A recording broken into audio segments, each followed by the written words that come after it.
Hello everyone, my name is Todd Dwald. I'm a wildlife and conservation photographer, and today I am out with the OM system OM-5 Mark II and the 100 to 400 millimeter Mark II version of the lens. And today my goal is to head out into the field. I'm out in a wetland marsh area, and we're going to see what we can capture with this combination. It is a very good combination for bird and wildlife photography, and it's also a budget conscious option if you're just beginning to get serious into wildlife photography or are serious, maybe you're a serious birder and you want to get into photography. This setup can get you fantastic results, and this morning we're going to see what I can get with it for just a few hours out in the wetlands.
There's a pair of indigo buntings in this clump of brush right in front of me. The male flew up and out. It's up in the tree above me somewhere, and the female is still down in this clump.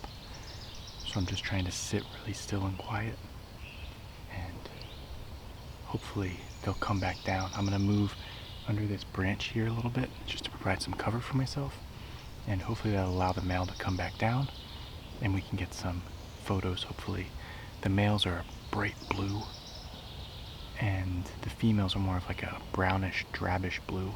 Kind of still have some blue in them, but it's a lot more muted.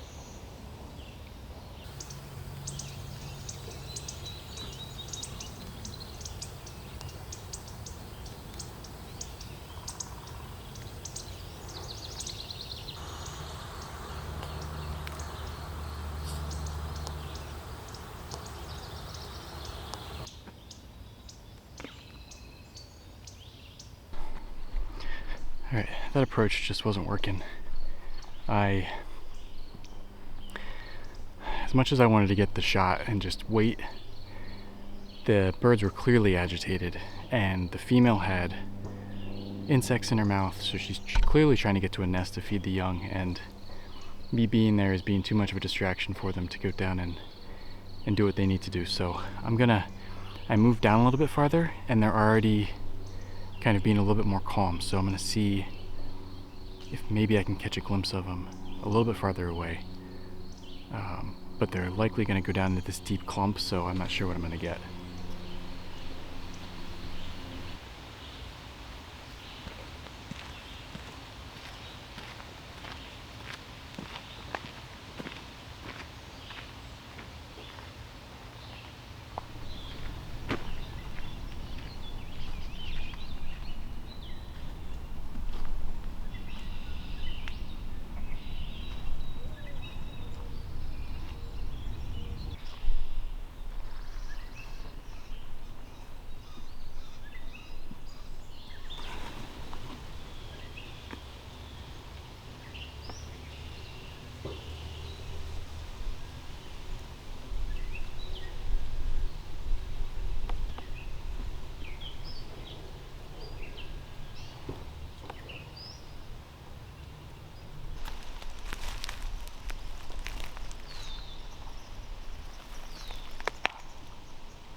So I was here a couple of weeks ago when I found a pair of grackles that were building a nest in this dead snag that's on the water here. And now that I've come back a couple weeks later, there is actually an active nest there, and the grackles are coming in to feed the young. I can see at least 2 young that are kind of on the edge of the nest here. Oh, what is this? Hold on, hold on. Shoot.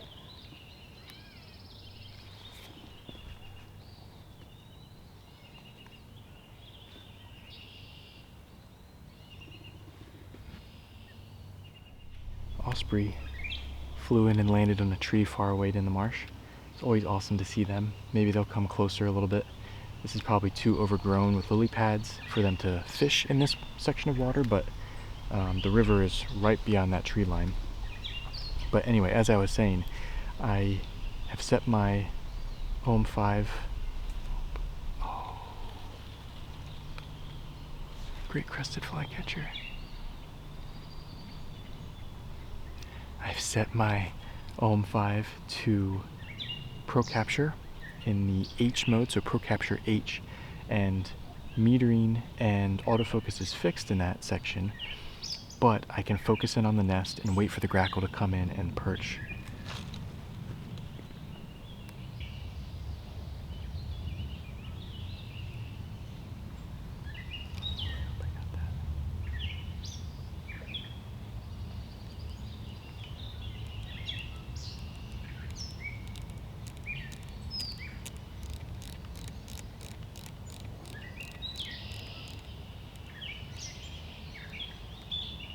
Oh, yes.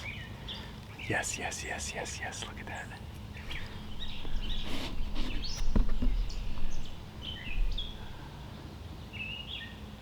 I don't know if you can see it. So there's an Eastern Kingbird. It's right on this stick, and Pro Capture works really well because they usually fly out, catch an insect, and land right back on the perch. So you can just press and hold, and then as the bird is actually landed on the perch, engage the shutter, and you get the whole sequence of the bird landing on the perch and taking off.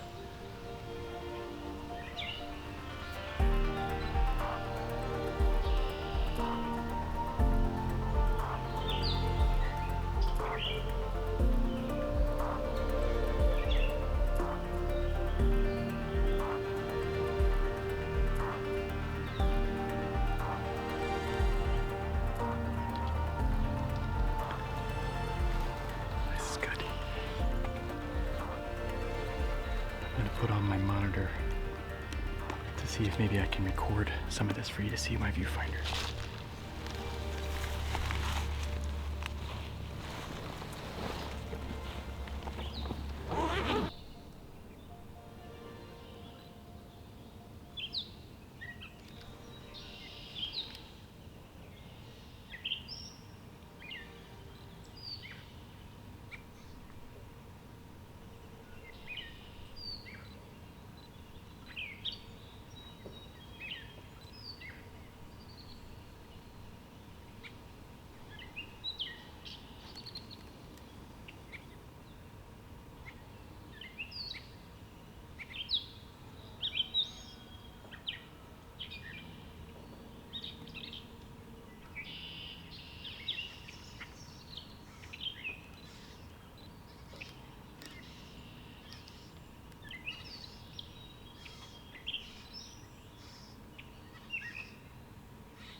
So one thing that's important to note is when you're using the Pro Capture H mode, your metering and autofocus is fixed. The metering doesn't really matter because your exposure is not going to change from one place to another. I use manual anyway, so it's not an issue. The issue is with your autofocus is fixed. So if you have a bird that is flying from a perch closer to you, farther away from you, then you're going to have instances where as soon as that bird gets out of that plane of focus, they're going to be out of focus. So you really kind of have to, you only have a short window of having the bird in focus when they're moving closer or farther away from you. But you can use Pro Capture without the H, and that allows you to have autofocus and metering as it's actually taking the photos in sequence. So I'm going to change to that now. I think I got some good ones where the grackle was on the nest and then flying off the nest as well. So really good. It's definitely a useful tool because a lot of times your reaction just isn't quick enough to capture when the birds are taking off, but having this Pro Capture allows you to get the entire sequence of events.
So I've shifted to the left a little bit from the nest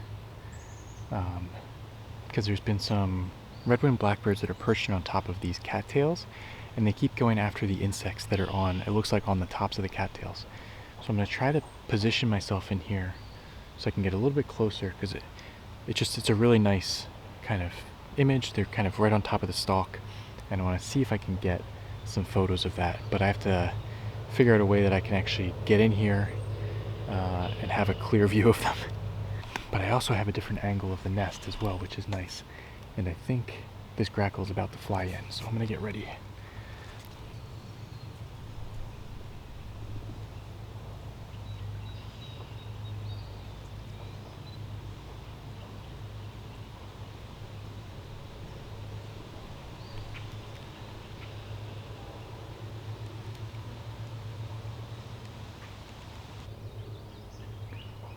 Yeah, she's about to fly in. Or he.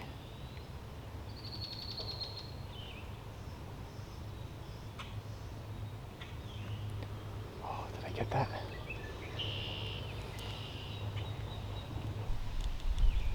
Sort of.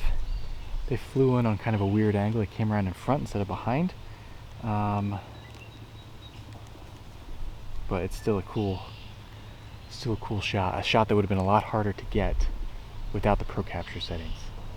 And I'm actually using the Pro Capture H because I find that it's a smoother viewfinder experience because it's not continuously focusing or metering, so it's just a little bit quicker to process. I think the autofocus is more exact, especially when you can just pinpoint focus. It's not going to change, and especially for a bird coming in on a perch, you know they're going to be in that plane of focus. So I have such a narrow field of view with this lens that I don't need really the bird flying away too far. I just want them kind of as they're taking off initially, which is pretty much right in that plane of focus for the nest. So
Well, my time is up today. I hope you enjoyed this one, just a short little outing down to the wetlands, trying to photograph some birds with this combination.